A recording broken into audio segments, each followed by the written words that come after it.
Hi guys, welcome back to the Synapse Pod. Today we have our usuals. As per the last 3 episodes, some were missing, but we have a lot of people here today. So we have Avinash, we have Paras, we have Saransh, we have Ayush, and we also have our pro guest today, Tushar. What's up? As was established in the last episode, 𝙂𝙪𝙙 is a beautiful name. You didn't have to do that, bro. So I would leave the pro introduction to the pro himself. Tushar, please go ahead. Hi everyone, my name is Tushar. I work for a fund called 𝙂𝙀 and I lead, do a lot of early stage investments for them in crypto and Web3. So Tushar is a pro, and since a lot of us are not prepared at all for today's topic, so we will let the conversations flow from the pro to the others. Yeah. Is that You guys are going to be so disappointed. So disappointed. Like you have no idea. Setting the expectations absolutely there.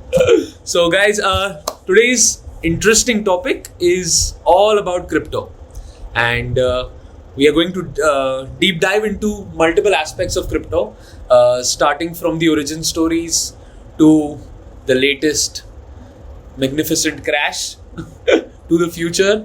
So I would essentially ask the guest to start off. The pro guest to start off with the story of what is crypto, how it came into being, why is everyone going bonkers about currencies, coins, NFTs, and everything virtual.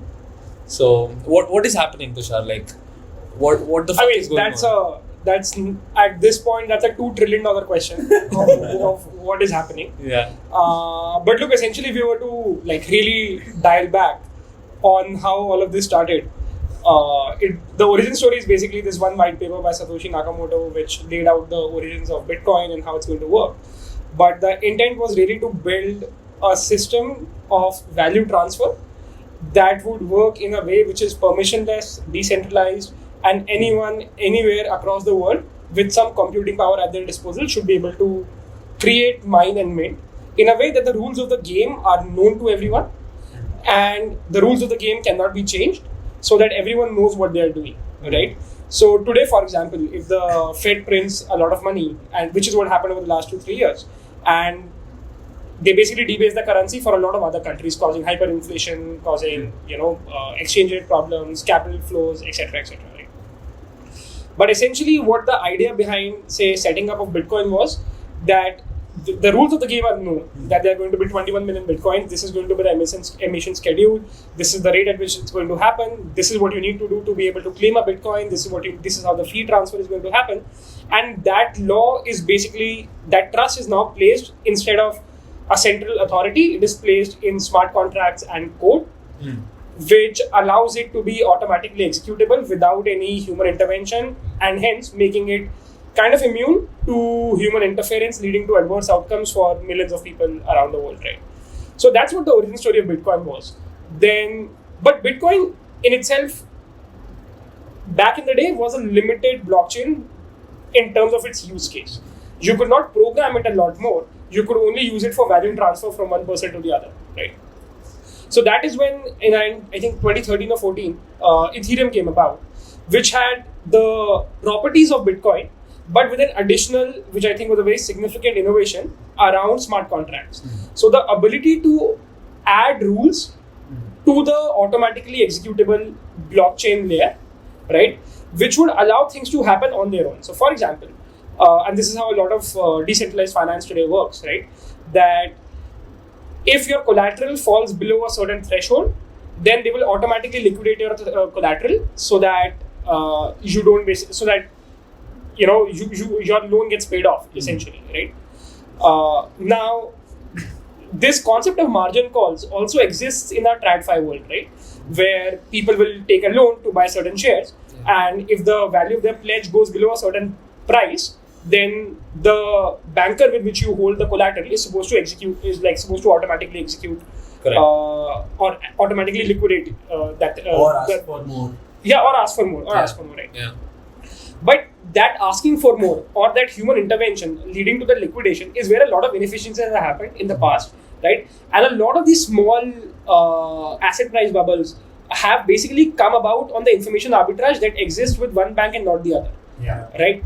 So now, this is a very, very simplified example, right? Which is, you can think of this as immutable, if this, then that code infrastructure that we have. So that is what Ethereum sort of came about, right? And this was the additional property which made Ethereum extremely composable, where you could play with it like a Lego block and build things on top of each other, right? Cascade and create use cases, etc. around that. And that is essentially how the Ethereum ecosystem started. Now, we can go in multiple ways, but basically Ethereum became the smart contract layer and hence had a lot of demand for the platform, right? Which led to a lot of sluggishness in the platform as well, because with more demand, the fees would go up, the transaction times would take a longer time to finalize. And as a result of that, we had these two offsprings come out from that. First was the conception of alt layer ones, right? So things like Solana, Avalanche, Cosmos, Polkadot, and a bunch of other things, right? Where they were saying that we like what Ethereum has done with marrying blockchain with smart contracts, but let us try and make that incrementally more efficient. So before we deep dive into the marriage of blockchain and smart contracts, Tushar, how would you, for our viewers, right, who are new to crypto and understanding about blockchain and the decentralized world, how would you define what is a blockchain with respect to, and we have heard a lot of terms like ledgers and decentralized finance, built on top, consensus. How would you go about, for the layman, defining what is a blockchain and then what is a smart contract built on top of the blockchain? Sure, I think I can do a good job at that because I am a layman myself and I basically know nothing. But basically, like, think of it this way, right? The six of us are sitting in this room, right? And today, how does the transaction happen? Right? Chirag has to pay Avinash, for example. And Chirag would tell his bank that pay Avinash $10, or you should be paying him a lot more because it's your Chirag. Sure. But you have to tell your bank that pay Avinash $10, right? Your bank will basically take that instruction, debit $10 from you and credit $10 to him, right? Correct. It's essentially an entry, like in an Excel sheet, like if you had to basically dumb it down, right? Now, what if all of us agree that, look, we don't want a bank in the picture anymore and we all have to transact with each other. Now, how will that happen, right? What we'll do is our starting point would be that we all would know what each other's balances are, right? And then we all would have a sheet of paper, right?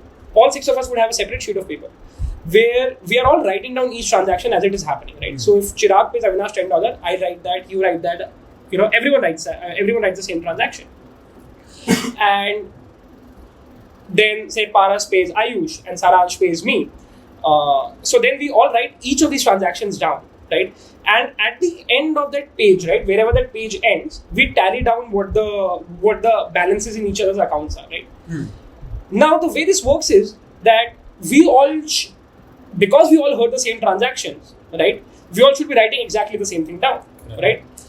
If he's sending $10 to him, it's a simple transaction. We know where the $10 are being debited from and credited from, and should be true for everyone else, right? Now, if I'm a bad actor in the system, I would write that, hey, it's not $10, it was $9 that were credited to Avinash's account, right? But when we will tally all six of our pages, we'll get to know that I was wrong and all five of you were correct, right? Majority was correct. Yeah. So this is essentially the principle of how a blockchain operates. That you write down that everyone who's a decentralized node or a decentralized validator across the world writes down each transaction, and what is considered to be correct or valid is the transaction that everyone else has agreed upon was correct or valid, right? So there are like thousands or even millions of decentralized people around the world who are writing these transactions down, and then they do this, right?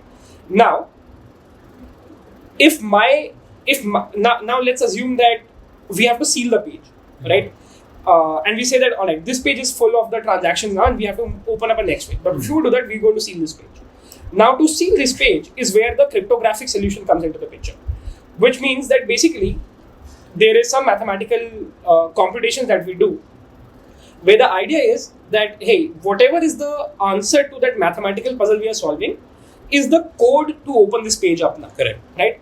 And that is where the cryptography element comes into picture, right? Which helps all of us coordinate.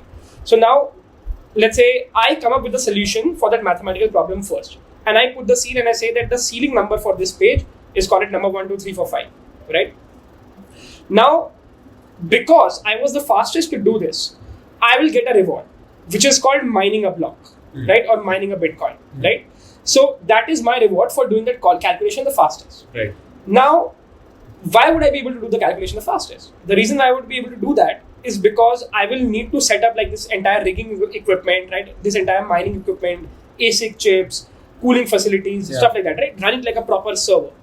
Now, if I do that, then I'll be able to, then I'll be the fastest amongst all of you. True. But for me to be able to do that, I will need to invest upfront heavily in the equipment, in the infrastructure, incur a lot of fixed costs behind that, right? Now, think what happens if I'm incorrect.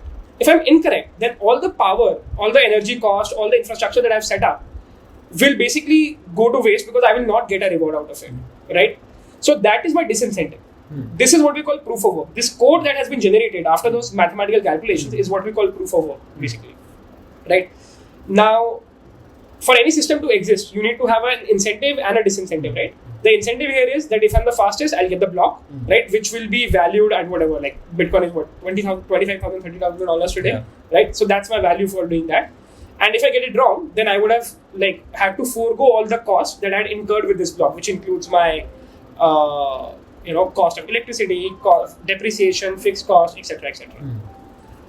So that is what is called proof of work. Now, this is a block. What we have discussed so far, a page with transactions with a ceiling code on top.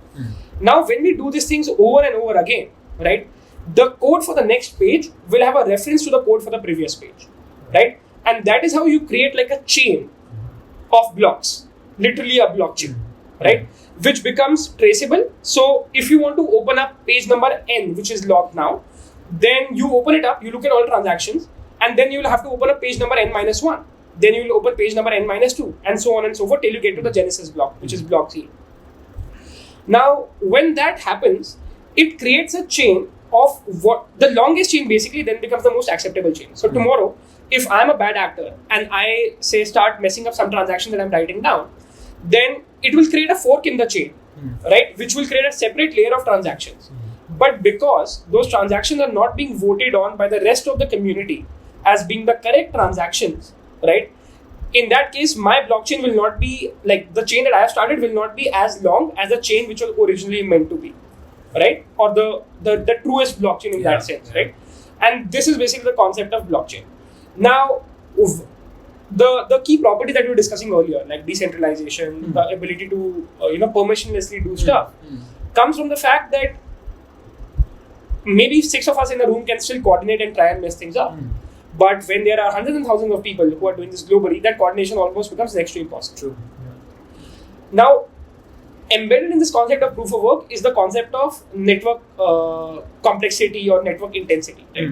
So what that does is that if there are many more Bitcoin miners who are contributing energy, it becomes that much harder to solve that computational problem. The mathematical code, generating that mathematical code. It's essentially a competition between multiple nodes then, right? No, but there's competition to be the fastest. But the network itself increases the complexity of the mathematical calculation. Right? The equation becomes tougher. So then you have to commit more resources. For each block to confirm pretty much remains the same. Right? It remains the same. And also the cost that you have to incur when there are more and more people involved increases, right? So then some people who are below the cost curve, they will go out of the market, right? Then the network intensity will come down again because there are fewer participants. And then when it becomes simpler, then the cost will go up again because the intensity is going up. And that's how it balances that, right? So as in economics, you used to learn about the perfectly competitive economic markets, right? I think this is probably the closest example we have to that in real life today at this point, right? So this is how to answer it's a long-winded answer to your question, but this is how a blockchain works. This is what proof of work is, and this is how Bitcoin operates. Now proof of work is one consensus mechanism. There are other consensus mechanisms now which are supposed to be more efficient, like proof of stake, which has come up now. So Ethereum is now moving to proof of stake. Ethereum was proof of work, but there are other blockchains like AVAX, Polygon, etc., which are all proof of stakes. Now in proof of stake, now remember what is the requirement for having this proof of work is to have the dial-up between the incentive and the disincentive so that the bad actors can go out and the good actors can stay. Right? Now in proof of stake, in a very crude sense, what ends up happening is that instead of committing the resources in terms of the infrastructure and everything upfront. They don't ask you to do that. What they ask you to do instead is that, let's say, if Ethereum is, call it proof of stake chain, let's assume that, right? Then you will be asked to stake or like put or like bet a certain number of ETH on the blockchain to have the privilege of becoming a validator or the confirmer or the node of the transaction, right? Now, what will happen is, if you report an incorrect transaction as being correct, right? Then as a disincentive, they will confiscate your stake or a certain part of your stake, right? And that creates the negative economic incentive for you to not be a bad actor. And if you do the correct transaction, right, then they will give you a certain reward in terms of additional ETH. So it's more like penalizing, right? It's exactly that. It just in proof of work, the penalization was not as obvious and as direct. In proof of stake, it is very direct that you have a certain stake. So somehow, to a layman like me, it feels like proof of work was much more on basic competition between different actors, whereas proof of stake is like, it's like a gated entry. I need a pass to enter the competition. Is it? Would you say it's something similar to this? Yeah. I mean, that's one way to put it. You can say that it's about to have the privilege, you have to do that. But even in proof of work, dude, like, because the cost of these equipment and these mines, etc., is so high, it is essentially. So I would say instead of a gated entry, the concept is that you have to invest upfront, right, and put that upfront economic incentive on the line to become a validator, right? So that there is some recourse if you are a bad actor, and there is some upside if you are a good actor. You need to have skin in the game. You need to have skin in the game, basically. That So that is something similar between both these staking mechanism or the consensus mechanism. Right. But proof of work was V1. Now, as the ecosystem has evolved, people have solved more cryptographic problems. Proof of stake is P2. And there are other interesting consensus mechanisms also, but I think we are good with proof of stake. I get it. So we are also seeing the world move from proof of work to proof of stake, and like, why do you guys think that is happening? And what is the and I've heard like there are a lot of global warming concerns and energy being used concerns, right, for proof of work. So what do you think how the world will change specifically with respect to different blockchains moving to proof of stake or other consensus mechanisms? So see, for proof of work, I think it was a great start. I'm not sure how much of it was really anticipated that it would turn out something as big as this, that at this scale, suddenly energy is a concern, the environmental impact is a concern. But long story short, we are here. So proof of stake, of course, looks to be an efficient way, a more green way to achieve the same objective of decentralization. So that is definitely true. But I also find another good part about proof of stake is that, and correct me if I'm wrong, that it's good now for a new chain to come up with, let's say, proof of stake than proof of work. With proof of work, probably it would be easy for someone to overtake the whole network by putting in the resources upfront to take up more than 50% of the processing power. While proof of stake, if essentially you are saying you will have to stake something, and if you are caught in a bad act, then that can be removed. So it's no more just a game of putting the resources and taking over the chain. Probably there is a supercomputer can actually take over a proof of work network very easily. Theoretically, Right. It can. But guys, like, I'm just trying to understand this, right? And just for my clarity, you're saying, okay, in proof of work, people need to buy shit, then stake that shit to enter the game of winning a reward, correct?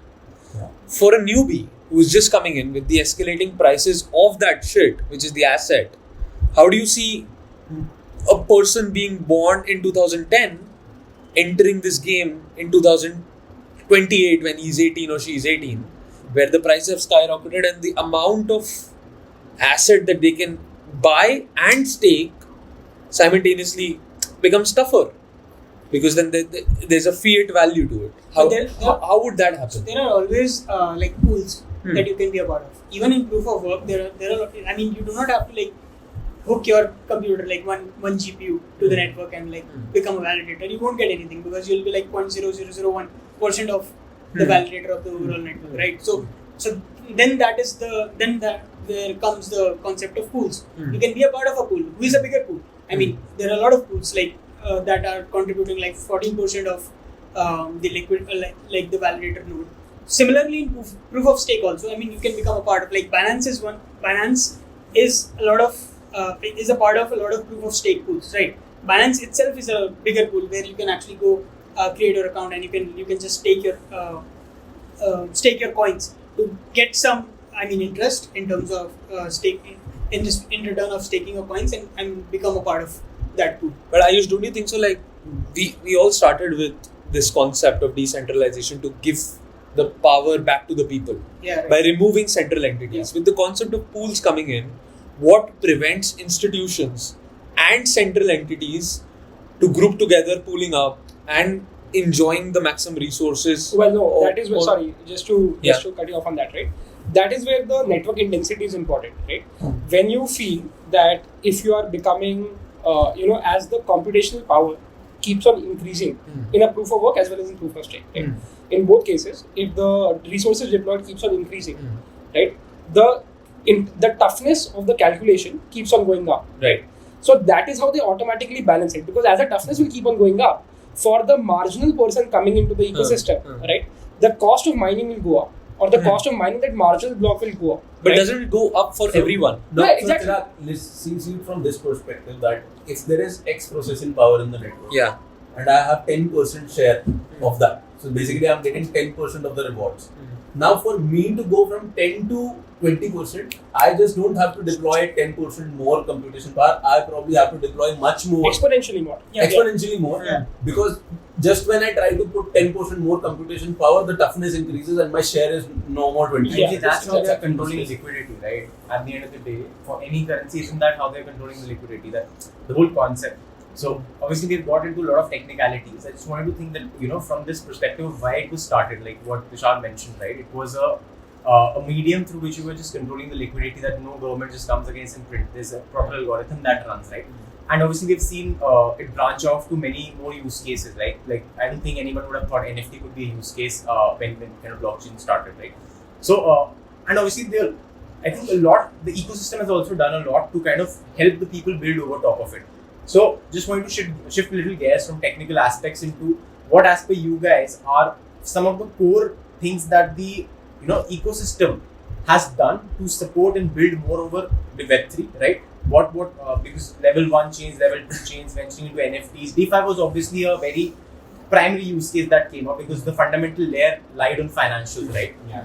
So what were the other, different use cases that evolved, and what do you think are the primary, the ecosystem? How is that ecosystem contributing in developing those, right? So I want to add a little point on that. Yeah, please. So I think when the transition came from Web 1 to Web 2, when the mobile phone came into the picture, you got a new set of things like GPS, camera, speedometer in your phone, and that led to a lot of new applications built up. With Web3, we have to understand what new native things are coming along with it, because in the first few years, we have seen people just converting Web2 to Web3, right? Not understanding the intrinsic value of Web3. So let's say in the part of login or database of all the user base that you're creating, that becomes an important part. So I very well imagine that all the Web2 products will become Web3 enabled, at least on the login part, so that I know my credentials are where being stored. Your identity, right? basically. My identity. Yeah. So I think that will become an intrinsic, application of Web3. Similarly, on the other aspects of it, I think in entertainment or in content consumption and all, I see a lot of value in that. Before deep diving into multiple different categories, I will just want to pinpoint on DeFi, which is finance, right? And just telling about a story which I read. Does anyone know what happened in Argentina back in the 1990s, right? Yeah. And the Argentinian story is very famous, right? So just for our audience, like what used to happen was a working mother of two, right, used to go to work, do the day's hard work, get the Argentinian peso, the Argentinian currency, and the time she had left in the morning, she could buy 2 apples with that day's work. When she comes back, she could only buy 1. The currency in days' time would fluctuate so much that it would literally lose value. The government was devaluing. The government was rapidly printing shitloads of money to offset some kind of debts. Doing this. Right? to Apple. Yeah, so and that's the beautiful aspect with respect to controlling supply, that you are able to create value and increasing value as more supply is unlocked. So right? that's a great story. So basically, that's what blockchain was meant for. Like Yeah. you can actually like. I somehow feel it started as a social movement where Yeah. people just wanted to go against this bullshit of printing money. But with the concept of like super volatile markets, like the price of Bitcoin. I mean, the same thing was happening in the Bitcoin, right? One day you could buy a yacht, the other day you can not even buy a trouser. Like so, similar volatility, volatile how it goes things. from yacht to trouser. Right? I mean, This yeah. is the spectrum in Avinash's I mean, yeah. Yeah. So that was actually the that same issue was actually translating to the volatile nature of the blockchain, the bitcoins and other currencies, and that is when. So, what is blockchain or tokens in blockchain offers? Like borderless, permissionless transfer of money. Like you don't need any central authority to give you permission to transfer from A to B. And limited supply. Unlimited supply. Which Right, but it was missing that price stability. Right? Why do I buy? Why was I not buying Argentine currency? Because it was volatile, right? So then we launched the concept of stable coins. So stable coin was something that was not volatile in nature. It was based on blockchain.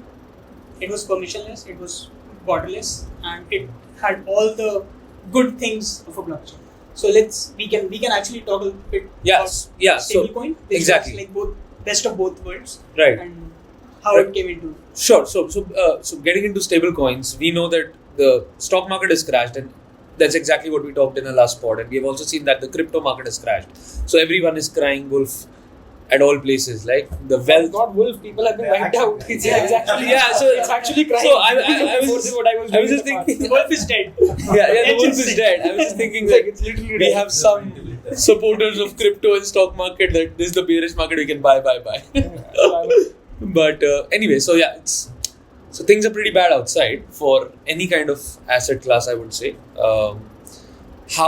What caused it? What caused the? I mean, we all know what caused it. Yeah, we will not get into the recession thing because we covered it. But what caused the crypto crash? And I would love to go back to our pro there. Like what happened? Why did the BTC crash? And then it took all alts down. What led to the tumbling dynamo? Just one question that I'll add on that, Tushar, that probably you can take up. A lot of people obviously are correlating that, they used to think that Bitcoin is a hedge against, inflation.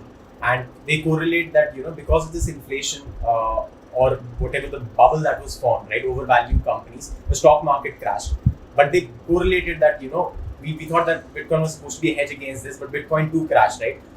So, how much of that would you probably correlate to the overall macroeconomics versus what happened specifically in crypto?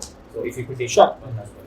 Yeah, look, so, I mean, there are, I would say, two things to think about here, right? First is that, as you guys pointed out, all assets were fundamentally mispriced over the last 2-3 years, right? Because of low interest rates. So it's a cascading scale, right? So a large part of that money went to stock markets, then some part of it went to crypto, some part of it, like there were angel investors popping up all over the world, right? So across all asset classes, there was a huge asset price inflation. And as soon as the interest rates started increasing, the risk reward became off, right? And which is why a lot of liquidity went out of the markets, right? So that was the first general macroeconomic crash. The second contributor to the crash, which is specific to the crypto markets, was the systemic fallout because of UST and Luna failing, right? And we can dive deep into that if you guys would like. But basically what happened was that Luna, which was an $18 billion protocol, in a span of like 48 hours, basically went down to zero, right? And because Luna was backing a stable coin, which was UST, there was a lot of systemic risk involved all across the ecosystem.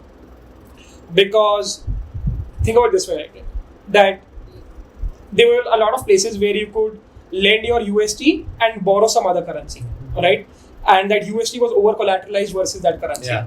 But suddenly USD is worth a lot less now, so someone has to liquidate that currency, right? That currency has to be liquidated, so the price of that currency comes down, right? And that pair was like backtracking some other pair in some other decentralized exchange, right? And then someone else has to liquidate something else, right? So that created this cascading effect all across the ecosystem, along with general like panic in the public where they started selling off, which led to the first level of crash, right?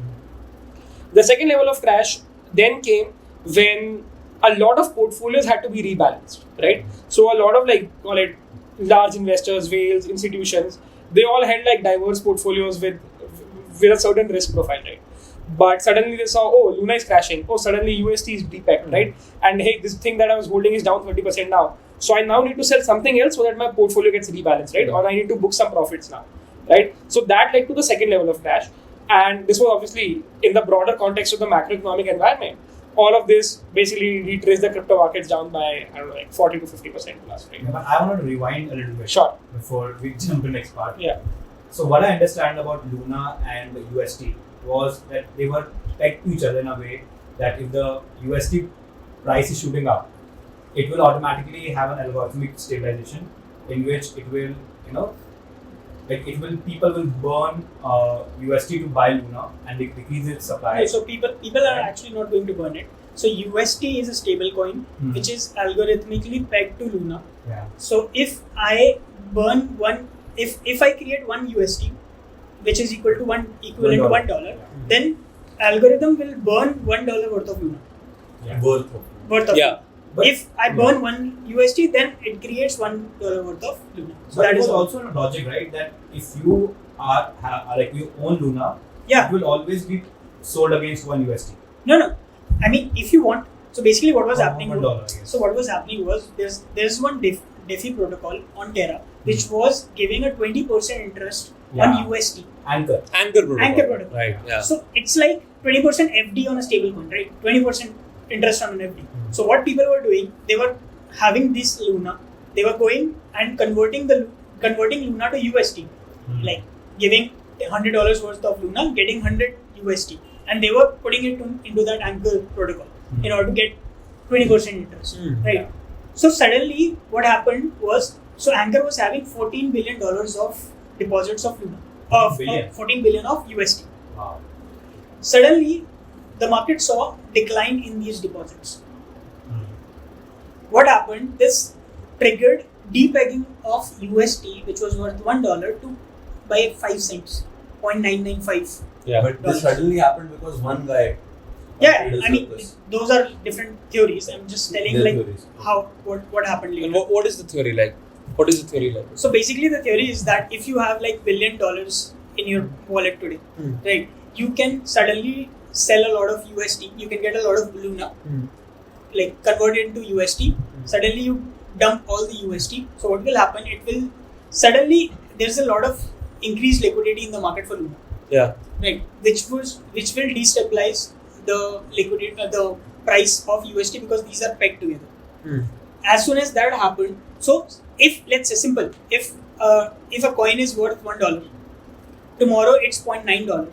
So what if I have 100 of those coins? What I'll do, I'll sell those and convert to Luna because my USD is worth $9, but I'll get Luna worth of $10. Yeah. Suddenly I'm making a profit. Yeah. So a lot of people started buying USD at a cheaper price and like flipping it to Luna because they were getting worth more the money. And Ayush, I also heard this, that there was another protocol on the Terra blockchain that is called magic coins, where people would come and they would stake their US Terra, and they would get free magic coins, then use those magic coins to buy Luna, buy more USD and pump it back in. So one USD would give one magic coin, which they will sell for one USD. Now suddenly I have 2 USD, and I would get 2 magic coins. I have no idea about magic. And yeah, If and this was the case, it should have happened much longer. no, exactly. So somehow I read somewhere Look, that I think it also the caused system- the second blip. This magic coin is fine, but the more important or the more systemic risk here was with Anchor, right? Because Anchor had the largest amount of liquidity, and one guy holding so much. No, it's not. No, it's not one guy holding. Anchor is a protocol in and of itself, right? So it's a product built on top of Luna, right? And you know what? So there were a lot of people who were talking about that. This setup is wrong, and they were raising their voices. But the solution that was given by Terra Labs was that it is exactly what Uber and Lyft used to do. That they were used to give heavy discounts initially to increase adoption. It's basically that. That was Anchor was basically like a customer acquisition scheme for UST, right? Now, and look, initially to bootstrap some of these networks, you need to have initial sources of liquidity, right? The problem was that Anchor grew so much in size, but how does a bank operate, right? Bank gives you 7% interest on your savings account, and it lends it forward at 12%, right? And that's how the bank earns money, and bank stays solvent. That is a ratio that definitely. I mean, whatever it is, right? I'm just giving an example roughly that you stay solvent because you are lending for more than what you're getting for, right? Yeah. Now, in Anchor's case, there was no demand for more than 20%, right? Like, no one was willing to borrow from Anchor. Borrowing was, so deposits were 14 billion and borrow was 2 billion. Correct. So there was no basically demand. So what basically was happening over the last 6 months as well was that 𝙁𝙗𝙗, who's the founder of Terra, he would like keep dropping like some of his capital to backfill the Anchor treasury, right? So there was like 200 millions in March, like $500 million in December, right? So like there's all of these activities on chain, so it's traceable. So basically what 𝙁𝙗𝙗 would do then was that he would dump his Luna that he held personally, right? Take the dollars out, put that in the Anchor treasury and give 20% discount, 20% returns on the UST on the Anchor protocol. So obviously this scheme was unsustainable, but I don't think it was fundamentally incorrect to bootstrap a network to begin with. The biggest problem was that the Terra ecosystem became like so much off Anchor, right? I think like last I heard like some 85% plus of UST's liquidity was actually staked on Anchor. So UST basically had no other utility or had very limited utility apart from being on Anchor, right? So it became more centralized, concentrated. Concentrated. Centralized is not the right word, but it like became more concentrated, right? And when the only utility is that someone is giving you 20%, like how much can 𝙁𝙗𝙗 dump? Right, without Luna prices going down substantially as well. So what happened was there was a governance proposal on Anchor where it said that hey, we are going to move to dynamically priced yields now, right? Which yields. So instead of giving you 20%, we'll give you whatever the market dictates within a reasonable bound, right? Up to 15 million. There's something. There's some calculation behind it. But the idea was that hey, this 20% is unsustainable, so let's try and bring it down to something lower and make it more sustainable. But as soon as that happened, a lot of liquidity went out of the Anchor ecosystem, right? And because UST has no other utility apart from Anchor, so people were like, okay, let's dump UST, right? Dump means flip to another. Flip to Luna or flip, like just sell UST. I mean, you sell UST and then you figure out whatever you want to do, right? So, or like do whatever, but you're selling UST basically because you're not getting the 20%, right? Yeah, because you're not getting 20%. And again, in the broader context, interest rates are starting to rise up now. So institutions which had money locked up in Anchor, they're like, hey, let's look at the risk of adjusted rates and maybe I put it in some other asset class now, right? So there's more liquidity that went out of the ecosystem. So because Anchor was now losing AUM, right? And at the same time, UST has very limited other use cases. People were forced to sell UST because what do you do with that, right? And when you do that, like obviously there's sell pressure on Luna. So Luna had already started to come down a little bit before this entire catastrophe happened, right? Then there is, there are many theories, but basically what happened was that on 1 or 2 specific days, there was a coordinated sell-off of UST because people were trying to get off that position, right? And what started happening was that you sell a UST, right? And then you're like, okay, 5 cents lower, I'll take it. Okay, I'll sell it at 95 cents on Binance, right? Okay, fuck it, I'll sell it at 93 cents on Binance, right?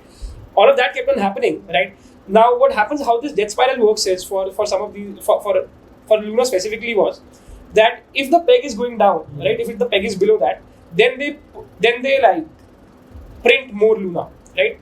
And if you print more Luna, the supply of Luna goes up and the price of Luna goes down, right? So now the price of Luna is going down, and at the same time, people are still dumping UST. So that means both the things are falling now, right? In tandem with each other. We were supposed to balance out each other. Luna was supposed to balance out UST. Now, but it's not like this death spiral was not known. It was known, right? I mean, it was a systemic risk that everyone who bought into the ecosystem implicitly knew about, right? And there was a backstop also available. The backstop was that in the contract that these guys had written, there was a backstop that you can't, I think it was a $100 million cap or a $150 million cap, but you can't burn more than this in one single day. So you try and spread out the systemic risk over time. But as soon as they hit that 100 million cap, there was like panic already was widespread in the market, right? So that's when the retail started dumping in like droves and droves, right? And everyone just basically, retail institutions, everyone felt like this is the time to get out now. And which is why you saw such a massive sell-off over a 2-day period, right? Like this is, I was in Chicago, actually coming back from a Terra hackathon, by the way, in Chicago. Wow. And on my flight back from Chicago to India, basically everything had happened. Yeah, golden coin went to become a Shitcoin. digital toilet paper. I mean, I cannot believe.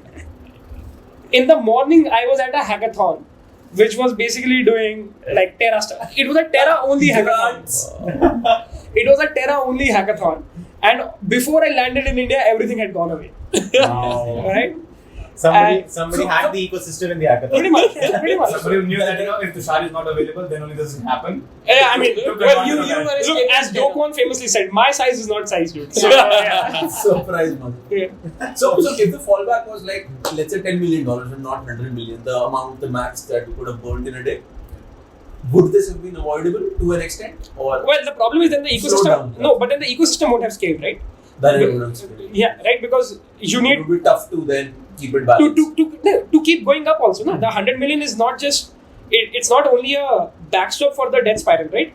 It is also a constraint for A lot of going people up. coming into Right? UST Yeah. ecosystem. So I Like mean, $100 million. $10 million is what? Though? $10 million is like 0.001% of A16Z's fund, right? So if they want to buy Luna or like if they want to buy UST, then basically the blockchain will stop working for the day, Yeah. right? If they want. So fundamentally, Tushar, what decides whether the stablecoin would get adopted or not? For example, USDT, USDC, or some more like these. So these are very well adopted coins.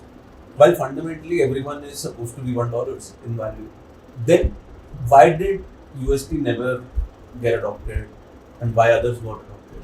Yeah, look, so I would say there are two reasons for that primarily. First I think is more intrinsic to the Terra ecosystem in and of itself. Right? Like Terra ecosystem, I fundamentally feel that the Luna blockchain or the Terra blockchain was probably one of the better implementations of Cosmos, right?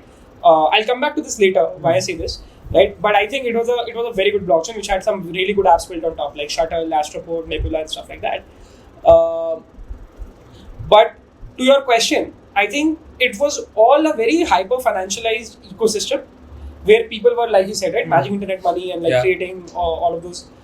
Because the focus of the Terra blockchain from the very beginning was this algorithmic stablecoin peg and depeg, right? And then there was Anchor, which was another distraction.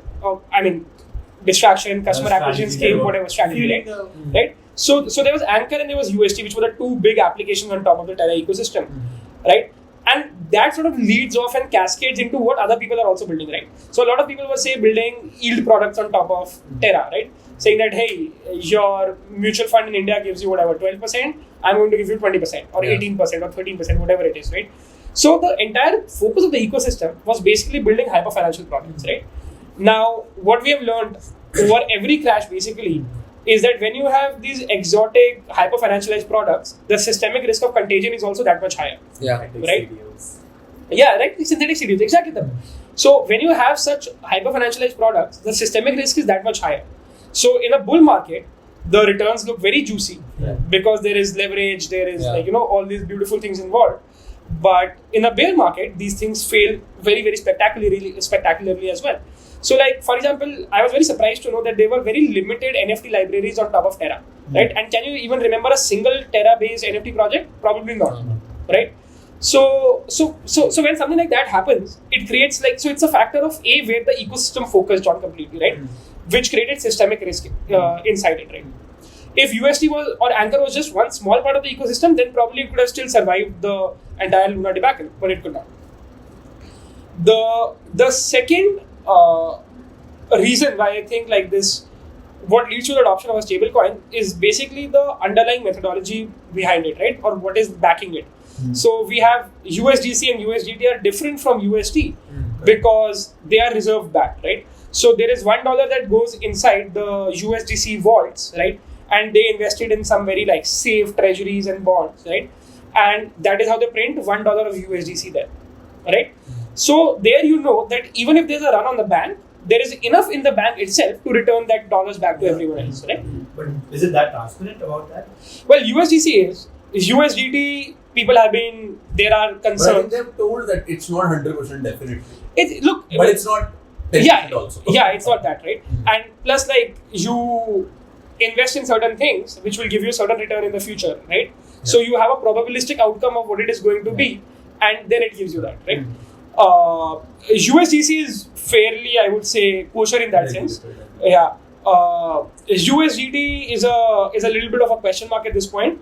I mean, not saying that it is not kosher, but it could very well turn out to be not like that, because there have been demands for disclosures from USDT which they are not disclosing anymore. Yeah. Right? They have been trying to hold off that. On USDT, there are a bunch of put options at 70 cents now to $1. So who knows what people know that we don't know, right? Also in this, just to deep dive on hyper financialized products. Do you think like there are two types? Because I have seen products which give a massive yield, but of their own coin and not of a stable coin. Whereas there's a certain kind of products which would give a yield on the stable coin, thereby naturally devaluing it, versus devaluing their own coin. Because then if I'm producing more coin in terms of interest or staking rewards, then my coin's value will go down.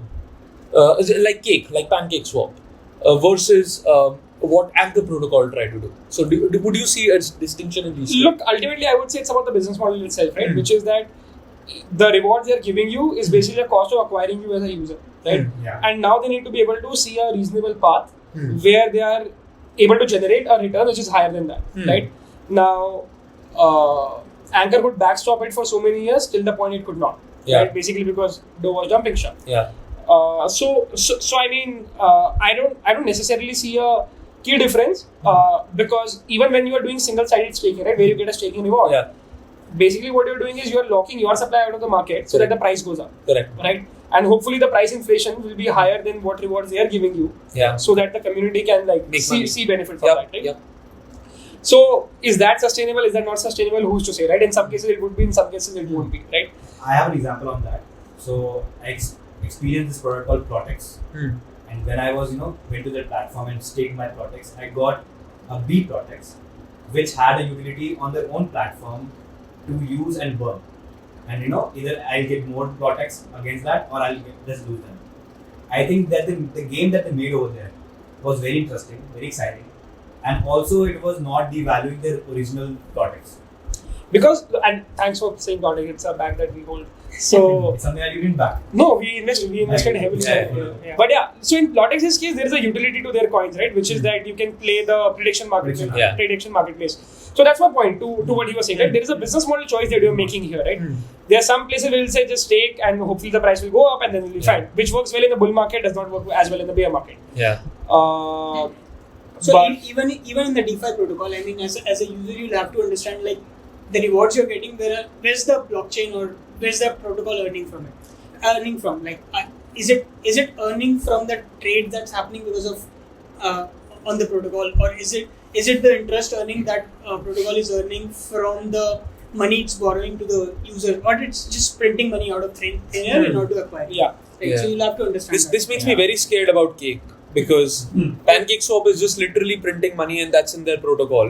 No, They're I'm sure printing Cake. No, but they're getting that exchange fee also, which will. Of course, so they burn Cake with that exchange fee that they get. So they try to reduce supply, but on the other hand, they're giving 120% APY, which scares the shit out of me. If the adoption of that swap Exchange, goes 100x, Yeah. essentially they are taking 100x the fee. It has And that definitely will- gone up. And that 100x is going to get burnt. Suddenly, what's being burnt is more than what's being created for the If that is true, if what is being burnt is much more than what is being given. APY goes down with time. But in their algorithm, in their white paper, there is no mention of how much they burn with respect to how much they print. It is a very dynamic thing, just based on the supply being traded of Cake on that particular day. No, but I'm sure there is some mechanism where the exchange ka volume impacts the fees that they get. which impacts the burn rate of their, right? Good. Now when that happens, so supply is going out and they're giving a certain supply, right? Yeah. So that's an incentive to adopt pancake swap over other dexes, right? So that more and more people transact there. And as more and more people will transact there, the 120% will start looking cheaper to you rather than expensive as a protocol because you'll be burning a lot more than what you're giving. I think what they're doing, like, they're definitely dynamically pricing it. I'm sure. Yeah, it goes up, it sometimes goes down to 50. But that's still 50% interest is crazy. But guys, I would love to know what Luna 2.0 is all about. If anybody knows it. How are they thinking of recovering it and all? So basically what they did, they did a fork of, so they said, okay, UST Luna, actually messed up what was happening. So they went back to the time, they forked to Luna 2.0 and they actually removed UST from the whole ecosystem, Terra ecosystem. So from that snapshot point where went wrong. Correct. So anyone who was holding UST, who was holding Luna 1.0, which they renamed to Luna Classic, Luna C, LUNC. So they dropped Luna 2.0 coins and they removed this application of like whole UST. They removed the pegging of UST with Luna and they dropped Luna 2.0. So what are they doing now if they've removed the pegging of a stable coin? So they have just removed an application from their ecosystem. Which is UST. Which is a stable UST, coin. which was a stable coin. Like, my question was always, why was another stable coin needed for the ecosystem? Could it not bridge? Yeah, it's a different like technology, right? Or like it's a different way of underwriting a stable coin, right? Which is the algorithmic stable coin and the reserve-backed stable coin are very different in terms of their underwriting, in terms of their technologies, right? So the reserve-backed stable coin, while it's safer, it does not scale as quickly. Right? Scale is the issue. Whereas the algorithmic stable coin, because you're literally printing it out of thin air, can scale very quick, While optically both serve the same purpose. While optically both serve the same purpose, right? So look, I don't think algorithmic stable coins are not a worthwhile experiment. This experiment failed, right? But I'm sure, But guys, when you're operating at this scale, right? When you're punching on an algorithmic stable coin and it will balance out, right? When you're operating at this scale, it becomes very difficult to course correct, right? That's what happened, kind of. But they tried to. I would say they tried to do that because over the last quarter or so, before this entire crash happened, they were trying to bring more and more reserve assets into their fold. So I think they had something called the Luna Foundation card, abbreviated to LFG, meaning as in the crypto culture, right? So with LFG, they were trying to build a basket of assets which would serve as a backstop in case the DPEG happens. And they try to fight the DPEG with that LFG, right? So that is why the other markets also went down because they had like whatever X amount of Bitcoin in their reserve. Right? So they sold Bitcoin, right? Now they sold Bitcoin, so the Bitcoin prices also went down, right? And the overall confidence in the markets went down, and yada yada yada happened, and then but the run kept on happening. So they were trying to your point, they were trying to course correct. They were trying to even spread liquidity with other protocols, right? So they bought some of AVAX. They bought, they created the 4 pool with USDC, DAI and USDT. So they were trying to spread the systemic risk as well a little bit. But I think it wasn't just enough time for them to be able to do it. Exactly, because the scale was so massive, right? That there were too many scale was massive, plus the macro corrections were happening, right? Anchor at the same time was coming down. So like I said, like it just became like a perfect storm, which became very, very hard to get out of. I think in hindsight, it just becomes more rational to look at things. Exactly. But fundamentally, I was reading somewhere, almost all crypto projects, every Web3 protocol project, it's a social experiment at scale. Yes. Yeah. On retail investors' money. Can't really know for sure how people will behave. Yeah, exactly, right? And look, which is why I don't buy this speculative theory of that, hey, there was an attack or whatever.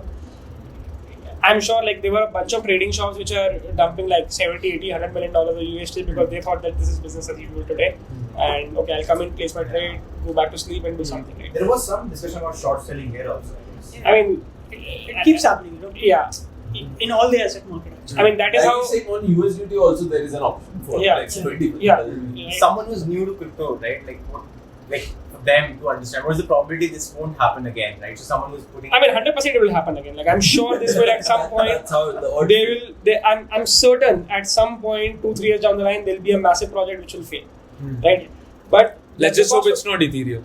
Yeah, I mean, I mean, if Ethereum fails, But then basically single point of then we might as well go back to McDonald's and Is start the, is the Ethereum mining reward per block still more than what they collect in gas for all the transactions? It is, right?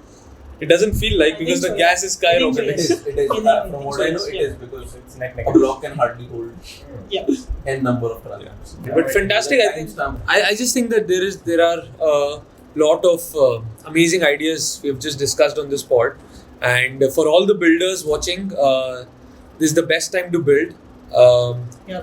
And you've seen all thoughts and processes by people on this pod, and in fact, I also believe that it's an extraordinary time to build a lot of brilliant things. So I think we'll call it a day. Yeah. Yeah. Thank you. Yeah. Thank you, guys.